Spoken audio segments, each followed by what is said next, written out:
어제 JTBC의 안희정 지사의 성폭행 의혹이 나와서 네. 좀 멍하네요. 저는 강변북로를 타고 있었거든요. 강변북로 타고 있다가 계속 카톡이 오는 거예요. 보고 있냐고. 그래서 안희정 마크맨이었잖아요.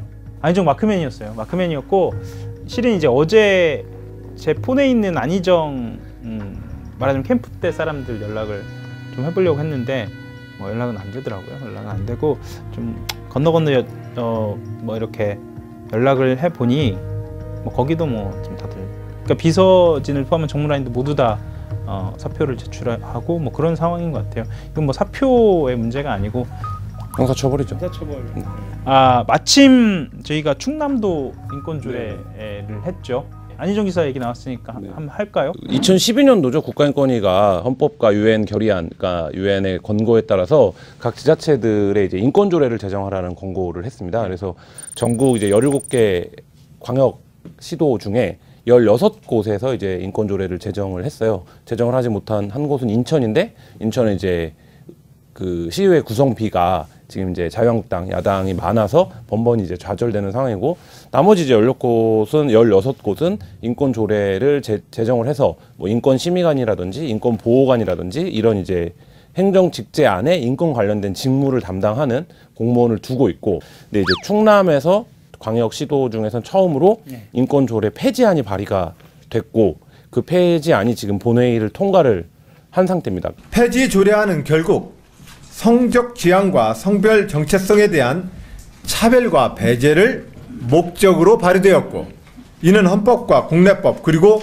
국제인권법에 위반됩니다. 안희정 이제 전 지사죠. 안희정 전 지사가 그 폐지안을 제의해달라, 그러니까 재심의해달라라는 요구까지를 해놓은 상황에서 지금 이게 이 사태가 터졌죠.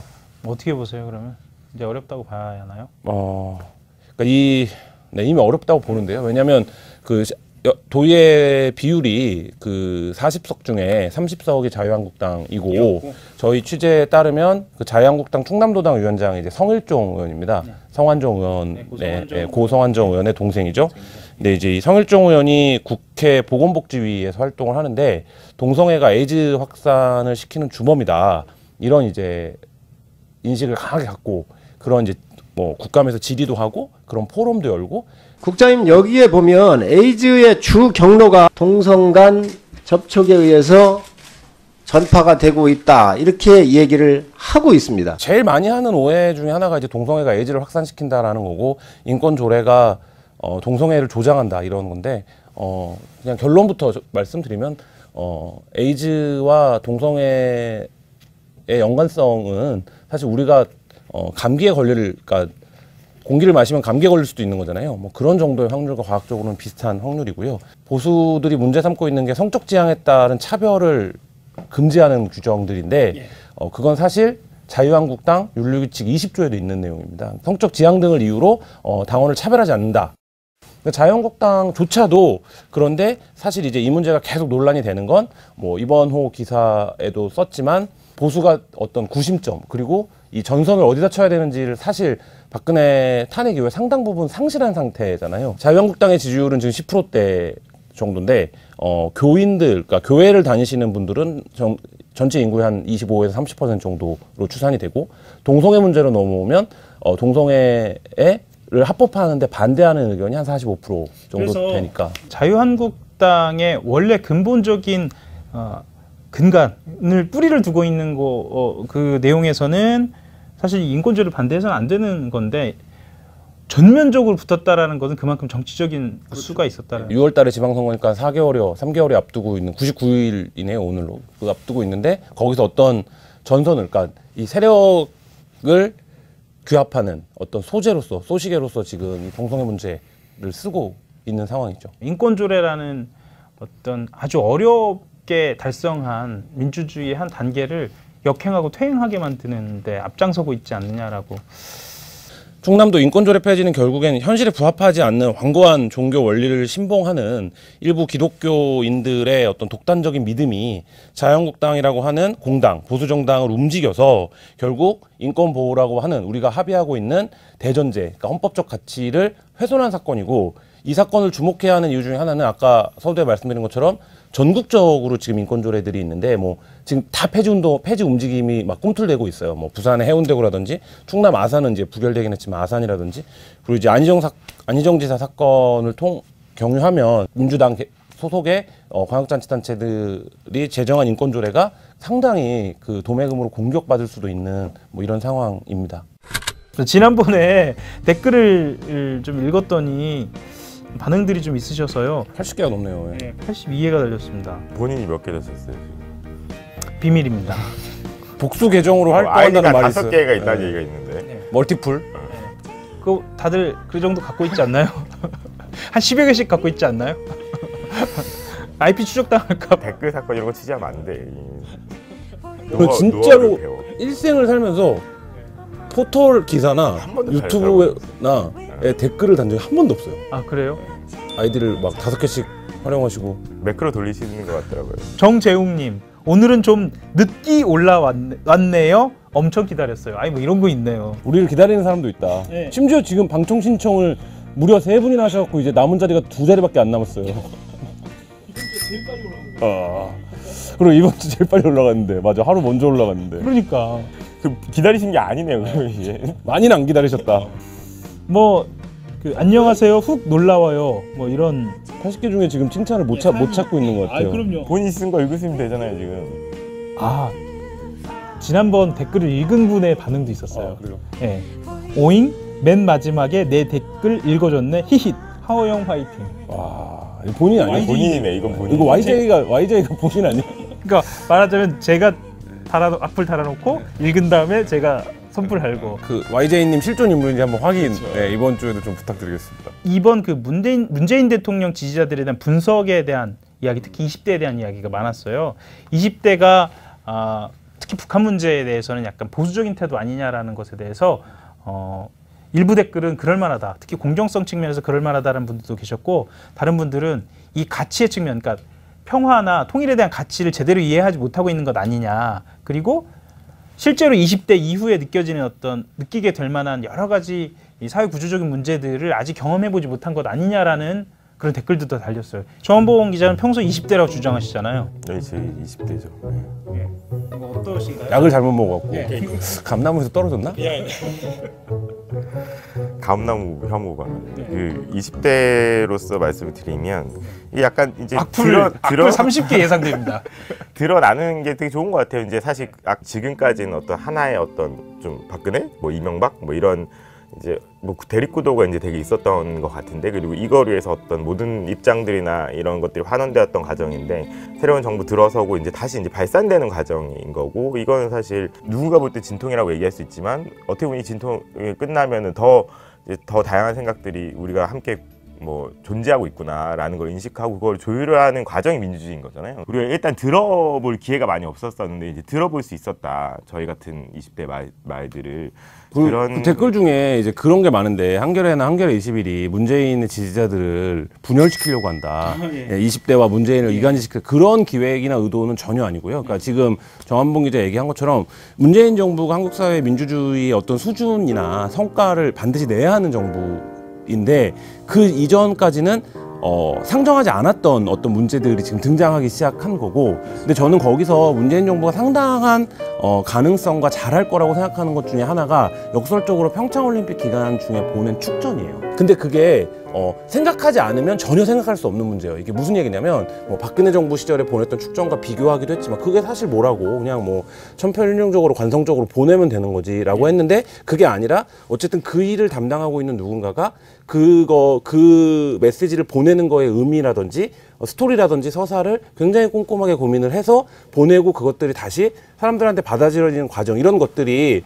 기성세대들이 보기, 야 그거 금메달 땄으니까 대통령이 보내는 거지. 그리고 심지어 막 그런 댓글도 있더라고. 야 은메달한테 축전을 왜 보내냐, 뭐 이런 댓글들도 있어요. 그러니까 이제 우리가 그런 시대도 살아왔고, 근데 지금 젊은 세대들은 그거에 굉장히 열광한다는 거죠. 그러니까 그 열광이라는 게 그것 때문에 지지해, 이런 문제가 아니라 적어도 이것이 커뮤니케이션이 되는 정치적 존재와 내가 같이 이제 어우러져 살고 있다, 이런 거를 보여준다는 느낌에서 20대가 문재인 정부를 이간질시키려는 기획이 아니다.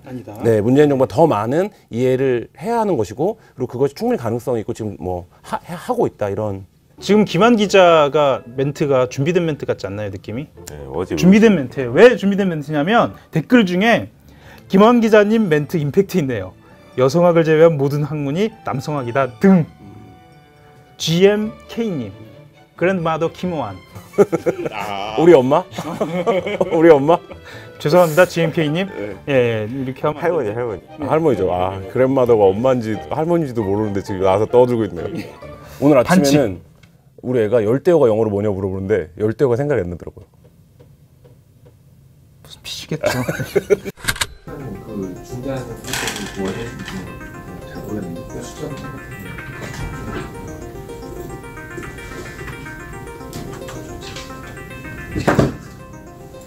이 카메라는 5월까지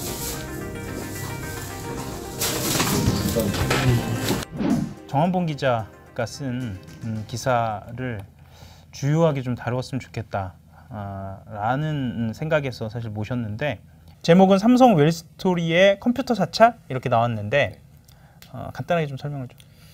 이렇게 설명을 드리면 2016년도부터 이제 이 삼성 웰스토리 직원 한 분이 그 영업 부분 관련한 이제 한 20분 정도 같이 감사 받았는데, 그쯤부터 이제 컴퓨터에 약간 이상한 현상들이 벌어지기 시작하는 거예요. 이게 삼성은 내부 인트라넷으로 녹스 포탈이라는 걸 사용을 해요. 그래서 녹스 포탈로 이제 업무 처리를 하는데 그 중에 이제 그러니까 HR 파트너라는 이제 그 항목이 있어요. 이건 인사 관련한 정보가 담긴 곳이라서 좀 이제 보안이 필요하기 때문에 회사가 이제 여기로 들어가면 이제 스크린샷이 안 되도록, 그러니까 화면 캡처가 안 되도록 이제 보안 장치를 이제 걸어놓은 상황인 거죠. 그런데 이분이 그 HR 파트너를 켜놓은 상태에서 업무를 하는데 자기가 컴퓨터를 뭐 특별한 조작을 하지도 않았는데 이제 캡처가 되지 않는다는 알림창이 뜨는 거예요. 갑자기 지금은 뭐 지금 캡처가 방지 프로그램이 실행되고 있어서 캡처가 되지 않습니다. 그런 일이 근데 뭐 하루 이틀 반복된 게 아니라 계속 진행이 되다가 정직 2개월의 이제 징계를 받고 지방노동위원회에다가 부당정직 구제 신청을 냅니다. 내고 난 다음에 이제 정직 기간을 맞춰서 돌아왔는데, 그때부터는 하루에 많게는 10번씩 이 캡처가 계속해서 외부에서 들어오는 거를 감지를 하게 되는 거예요. 그 이후에 이제 작년 말에 이제 이분이 또 노조에 가입을 했는데, 이제 처음으로 이제 교섭권을 가진 이제 다수 노조로 지금 뭐 회사랑 협상도 진행을 하고 있는데, 그 과정에서도 이제 계속해서 화면 캡처가 들어오는 상황이어서 이분이 그걸 이제 동영상으로 찍어둔 거예요. 자기 컴퓨터에서 이제 갑자기 캡처 방지 팝업 창이 확 떴다가 사라지고 다시 떴다 사라지는 걸 이제 동영상을 찍어뒀고, 실제로 접촉을 했던 그 IT 전문가분들은 한 10분 정도 되는 것 같고, 명확하게 이제 답을 해줬었던 6분 중에 4명은 거의 확실하다, 회사 쪽에서 들어온 걸로 보인다. 나머지 2분은 회사 쪽에서 들어갈 가능성이 크긴 하지만 동영상 가지고는 딱 단정하긴 힘들다라는 이야기를 해주셨어요. 그래서 전체적으로 봤을 때는 사실 의도를 가진 곳도 회사밖에 없고, 삼성처럼 보안이 잘 되는 곳에서 외부에서 막 이렇게 들어와가지고 이런 걸 봤을 가능성도 되게 적기 때문에. 그러면 지금 말씀해 주신 가운데 두 가지 설명이 좀 필요한 것 같은데, 삼성 웰스토리 이러니까 사실 삼성전자를 많이 들어봤잖아요. 삼성 웰스토리에 대한 설명이 좀 필요할 것 같고, 감사라고 표현을 했는데 이게 어떤 목적으로 어떤 방식으로 좀 이루어졌는지, 그게 정당한 절차에 의해서 진행이 된 것인지, 그 징계라고 표현하셨는데 그 징계는 어떤 수준이었는지 이 얘기까지 조금 더 말씀을. 실제로 말씀드리면 이제 삼성 웰스토리는 이제 2013년도쯤에일 거예요. 아마 삼성 에버랜드에서 분산. 그래서 에버랜드 굉장히 중요한 포인트죠. 뭐 되게 말이 많았었죠. 실제 이제 주요한 그룹 계열 중에 하나고, 에버랜드에서 분사를 했는데 어떤 부분이 분사를 했냐면 이제 급식 사업부, 급식이라든지 이제 식자재 유통을 담당하는 곳이에요. 근데 뭐 이렇게 보면 되게 작은 회사 같은데 1년에 매출이 1조 7천억 정도 되는 이제 대기업이고, 그 영업 부분이 그렇게 많지는 않아요. 전체 회사를 다 통틀어 보더라도 많지는 않은데, 이 영업 부분을 상대로 한 이제 감사가 2016년 10월쯤에 이제 진행이 됐어요. 주되게 이제 좀 진행이 됐던 게 변칙 처리. 경비 변칙 처리인데, 그러니까 회사에서는 이제 유가증권을 가지고 이제 그 영업을 하지 말라고 이제 지침이 있는데, 사실상 그 영업을 하는 상대 거래처가 이제 계속 요구를 하면은 이제 영업직들 방법이 없는 거예요. 그래서 뭐 그냥 자기가 자의적으로 하는 게 아니라 이제 상사한테 보고를 하고, 이때는 상품권을 좀 써야 될 것 같습니다. 뭐 이런 식으로 보고를 하고. 여기서 상품권이 또 등장하네요. 그렇죠. 상품권이 등장을 하죠. 써야 된다고 하거나.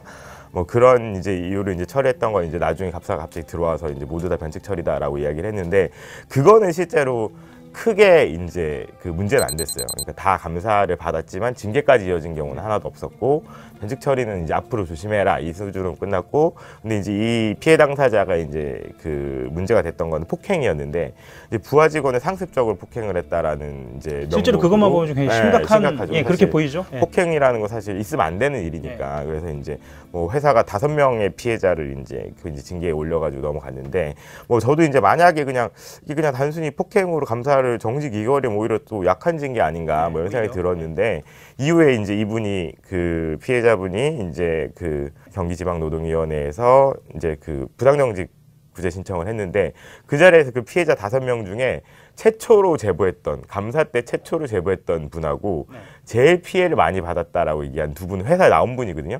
이분이 여기 와서 진술을 번복한 거예요. 난 폭행 당한 적 없다. 그 첫 번째 제보했던 분은 어떻게 얘기를 하냐면, 감사가 엄청 자기한테 먼저 되게 심하게 들어왔는데 이 제보자가 이 컴퓨터 그 감시를 당한 걸로 의심된 이분이라고 생각을 했던 거예요. 그래서 너도 죽어봐라 이러면서 막 이렇게 있을 수 있던 스킨십과 이제 뭐 자기 때렸대요. 자기도 때리고 막 이렇게 엉덩이 발로 차고 뭐 이런 이제 술 마시고 이제 하는 상황을 좀 가장해서 너도 가만 내가 안 두겠다라고 하면서 막 얘기를 했는데, 이제 나중에 그 오해가 풀리면서 되게 미안한 마음이 또 생겨가지고 이제 사실 노동위에 나와서 진술해줄 이유가 없거든요. 자기가 뭐 회사 나오긴 했지만 이유가 없는데도 불구하고 미안한 마음 때문에 나왔던 거고, 최대 피해자라고 하는 그 사람은 이제 부하 직원인데 이 여기 감사 이제 피해를 받았던 분하고 제일 친한 사이였어요.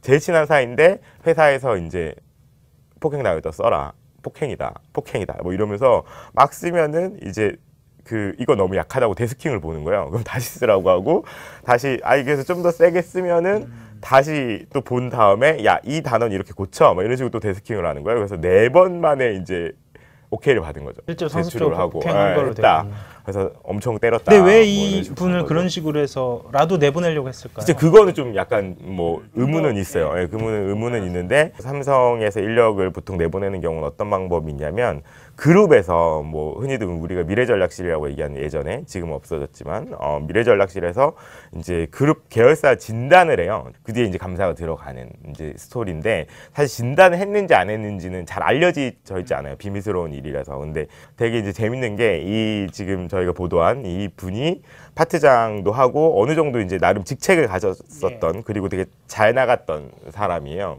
그 진단 때 이제 가가지고 우리 회사가 이런 경영적인 문제가 뭐 있고 이런 좀 뭐 개선점이 있고 이런 얘기를 해준 분이에요. 해준 분이 이제 다시 이제 들어갔는데, 그러면은 이게 삼성의 감사로 누군가를 내보내는 게 이전에도 기사를 쓰였지만 어떤 큰 그렇죠. 흐름 안에 네. 지금 들어와 있는 뭐 거죠. 큰 흐름 안에 있는데, 이제 뭐 꼭 웨스토리가 꼭 그건지는 저도 이제 지금 정확하게 판단하지 못해요. 추론컨대. 추론컨대. 그런데 그런 부분이 뭐 있을 수도 있고, 또 다른 얘기도 하세요. 이제 감사 들어왔는데, 이제 직원분들 만나보면 감사가 들어왔는데 뭐가 안 나온 거야. 뭐가 되게 좀 큰 성과를 내야 하는데. 성과를 내야 되는데 적발을 해야지 그게 실적이 되는 부서니까. 그 사진에도 나왔는데 네네.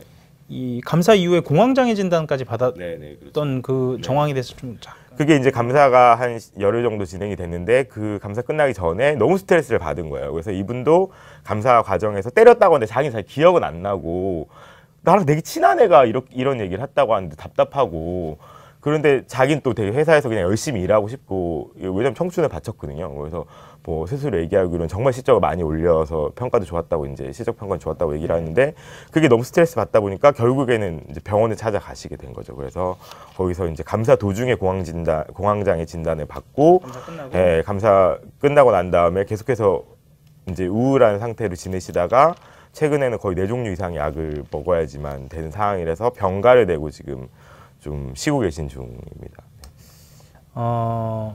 삼성 쪽 반응은 어떤가요?